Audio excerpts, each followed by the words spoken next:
Assalamualaikum warahmatullahi wabarakatuh. Saya Muhammad Farrozi. Podcast kali ini kita akan membahas tentang sistem moneter Eropa. Alangkah baiknya sebelum kita memulai materi ini, berdoa menurut kepercayaan masing-masing. European Monetary System atau disingkat dengan EMS diluncurkan pada tahun 1979 untuk membantu mengarahkan pada tujuan akhir dari EMU yang telah ditetapkan dalam laporan Werner pada tahun 1970.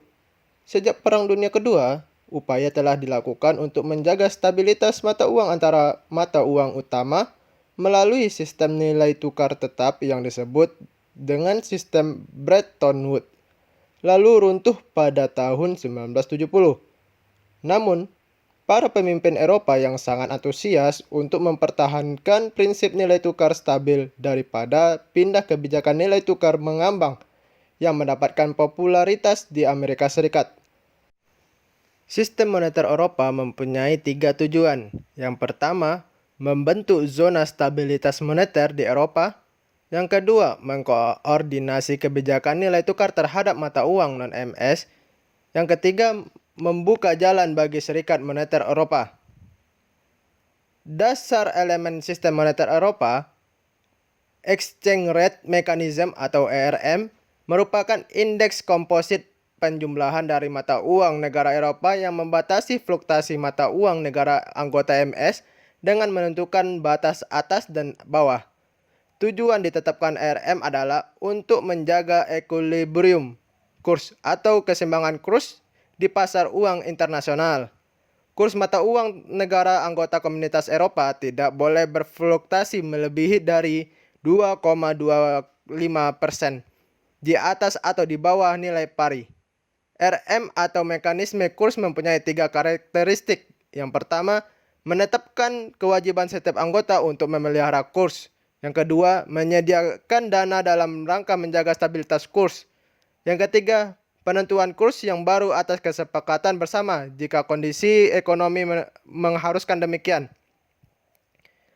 Eropa Currency Unit atau ECU adalah mata uang Eropa yang memainkan peran penting dalam menjalankan EMS.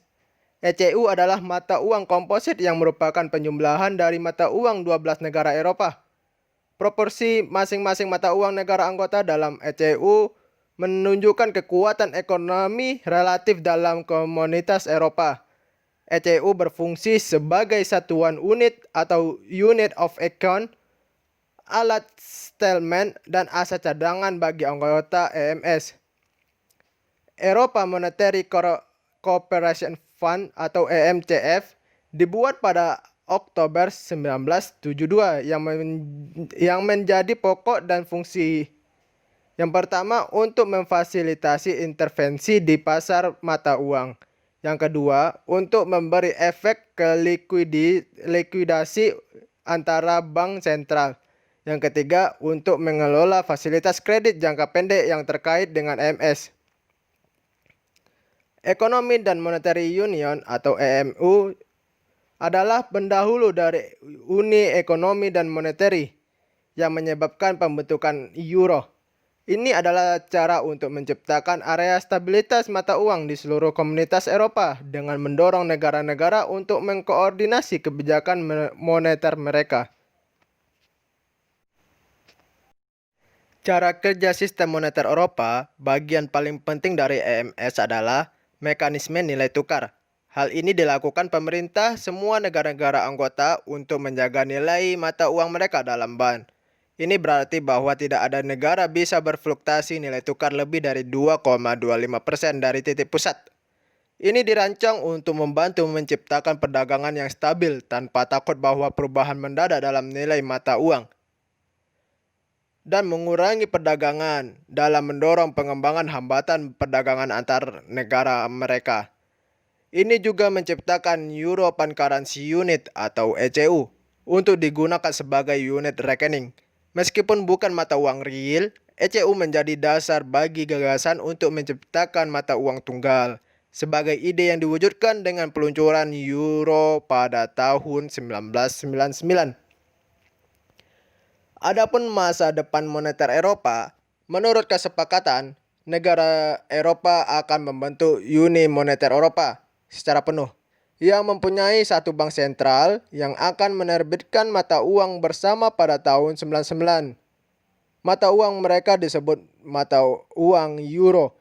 Kesepakatan tersebut mengharuskan integrasi dan koordinasi dalam kebijakan moneter dan fiskal negara anggotanya.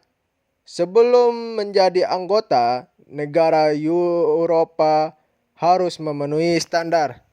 Pertama, inflasi nominal tidak boleh lebih dari 1,5% di atas rata-rata 3 anggota dengan inflasi paling kecil tahun lalu. 2. Tingkat bunga jangka panjang tidak boleh lebih dari 2% di atas rata-rata 3 anggota dengan tingkat bunga paling bawah. 3. Defisit fiskal tidak boleh lebih dari 3% dari GNP. Yang terakhir, utang pemerintah tidak boleh lebih dari 60%. Keuntungan dari sistem moneter Eropa, yang pertama, negara zona euro mendapatkan manfaat secara langsung dari pengurangan biaya transaksi dan penghapusan ketidakpastian nilai tukar. Yang kedua, munculnya euro juga akan membantu mengembangkan pasar modal di seluruh benua Eropa yang memungkinkan perusahaan memperoleh modal pada tingkat yang menguntungkan dan mengurangi biaya untuk memperoleh modal usaha. Yang ketiga, memacu setiap negara untuk makin kokoh untuk membangun persahabatan politik dan menjaga perdamaian pada satu keluarga besar. Adapun kerugian sistem moneter Eropa, yang pertama, kerugian secara langsung bagi masing-masing negara Eropa adalah hilangnya kemandirian kebijakan moneter dan kemandirian kebijakan nilai tukar nasional. Yang kedua, terkait dengan teori optimum currency area atau ECOA, yaitu kriteria yang seharusnya relevan untuk mengidentifikasi dan mendesain zona mata uang bersama adalah derajat mobilitas faktor atau modal dan tenaga kerja dalam zona tersebut. Keuntungan dari sistem moneter Eropa, yang pertama, negara zona euro mendapatkan manfaat secara langsung dari pengurangan biaya transaksi dan penghapusan ketidakpastian nilai tukar.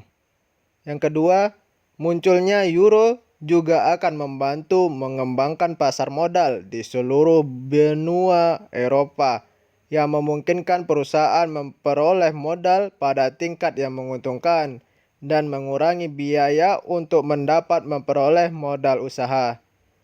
Yang ketiga, memacu setiap negara untuk makin kokoh untuk membangun persahabatan politik dan menjaga perdamaian pada satu keluarga besar. Adapun kerugian sistem moneter Eropa, yang pertama, kerugian secara langsung bagi masing-masing negara Eropa adalah hilangnya kemandirian kebijakan moneter dan kemandirian kebijakan nilai tukar nasional. Yang kedua, terkait dengan teori optimum currency area atau ECOA, yaitu kriteria yang seharusnya relevan untuk mengidentifikasi dan mendesain zona mata uang bersama adalah derajat mobilitas faktor atau modal dan tenaga kerja dalam zona tersebut.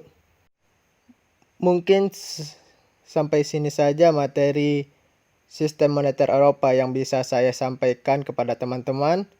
Lebih kurang mohon maaf.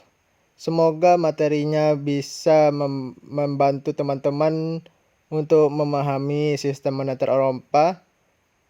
Dan lebih kurang mohon maaf.